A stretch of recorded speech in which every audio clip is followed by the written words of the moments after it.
มาครับพี่น้องกินข้าวต้มกันมื้อนี่นี่หัวอีปูหน้าลาบหมู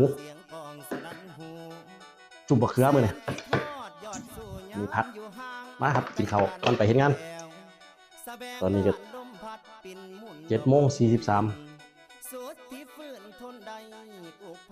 โอ้จุ่มบะเขือเงินบะเขือนางเอ้ยนางไงกูละอายนี่หุนพรบ่พรบ่ข้านิ่งน้ำน้องเจ้าเรื่องเก่าเนาะข้างหลังคุณแล้วมันยังฝังในใจสิจ้องจำเด้อจิตอายคำที่สายเคยเว้าไปน้ำสาวเบิดทุกสิ่งคำมันกูนะคำเอ้ยคำความที่ยิ่งบอกนั้นยังจำมันแม่นบ่มาน้องว่าน้องหักอายสายบอกหักน้อจอมควันคุณแล้วที่สองเอาสัญญากันพี่บ่ลืมแต่เขาคุณ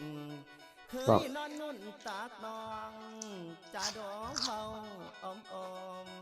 เบาอมอมลานางเอ้ยสองใจเฮาพร้อมล้อมเขาไม่ใส่กันอดีตก่อนเก่านั้นยังค่อยบันว่าหัวใจน้อลา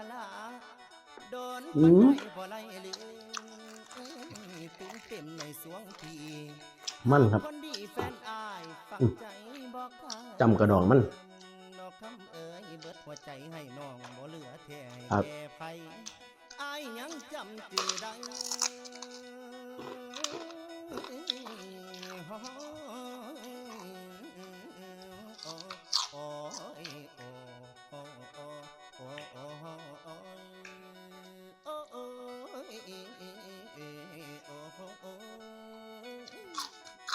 หมอบัดนี้อายยังจำชื่อได้แต่เขาก่อนอยู่เที่ยงหน้าคุณแล้ว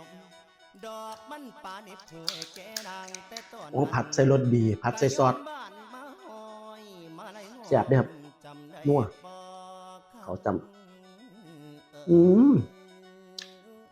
ครับลานางเอ้ยอายคล้องคอให้น้องปานนังป่าบัดนังแนงอายนั้นยังได้ตื่นแต้มแสดงดอกพวงบานเอามาสานเป็นมงกุฎใส่หัวให้นางเจ้า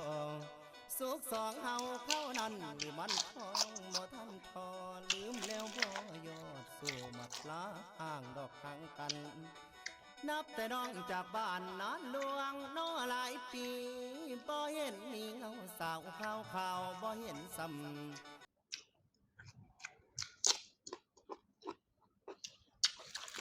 เดี๋ยวจะได้ไหมเอาเป็นไรมากกว่าแล้ว